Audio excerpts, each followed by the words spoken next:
Hi everyone, Jen Fuentecilla here, Director of Christian Education at First United Methodist Church. Today I have members of our congregation from our 9:30 worship service. I'll let them introduce themselves. Good morning. Good morning. Good morning. Tell us your names. I'm Karen. And I'm Tim.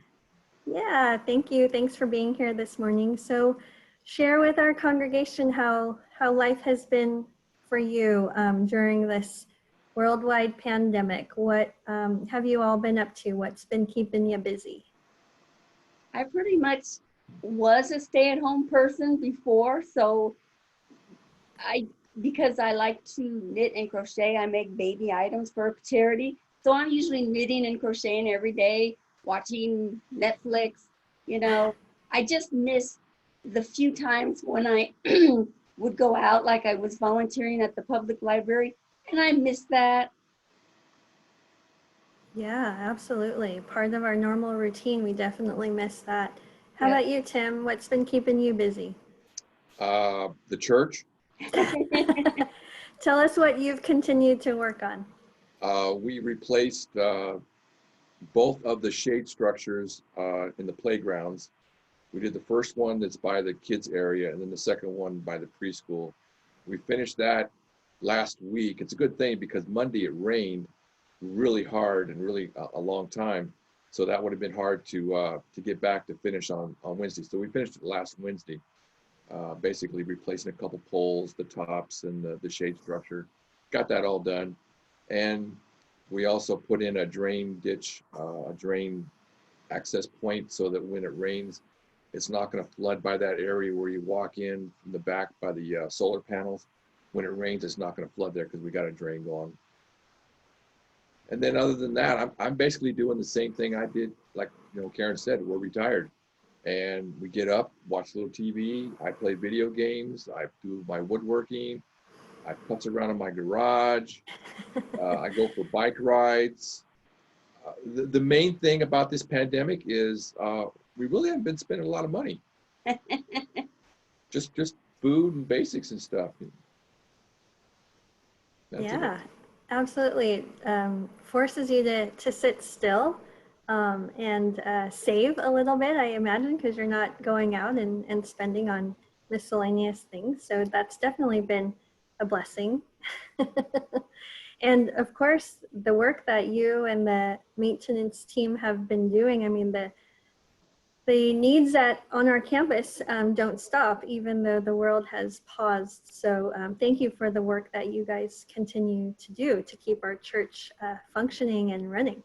I think that if I didn't have the church, I would be a little worse off because I'm able to talk to them and get with them. Whereas Karen, she got with her knitting friend. She didn't do that no more. She would meet with, every holiday we'd have a get together with Jenny and her family. We haven't done that anymore. So that's the two things that we've missed, was the interaction with people. I'm glad that I have the interaction on the Wednesday crew because it does give us something. Yes, absolutely, for sure. I think the isolation for many has been challenging, and across all age groups, right? For children and retirees, and even people who are used to going to the office and seeing coworkers, like myself.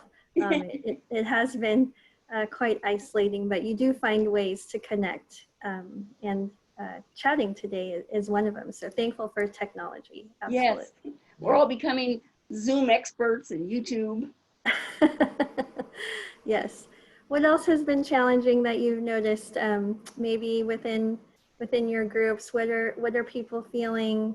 What can we be in prayer about?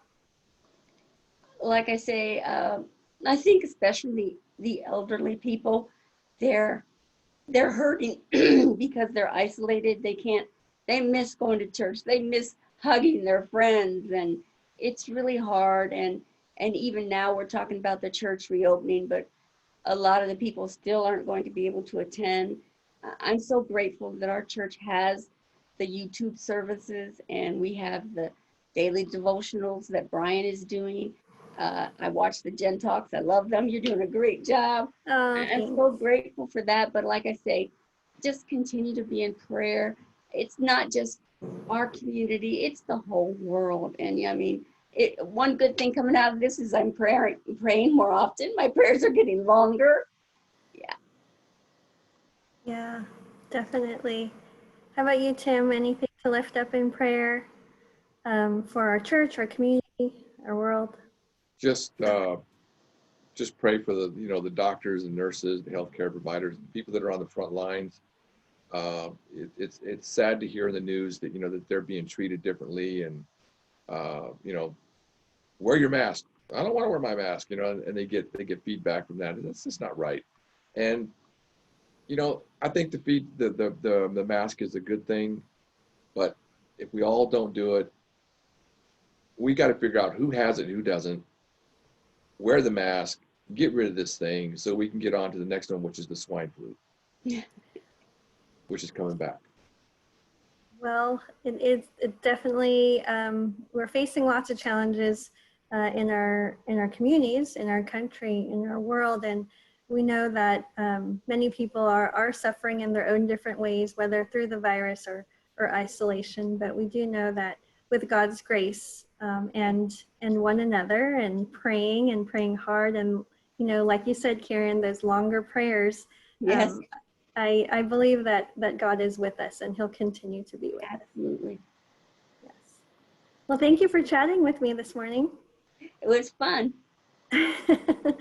Continued blessings for you both. I hope you have a wonderful day and wonderful weekend. Okay, You you too. too. Bye. Bye-bye.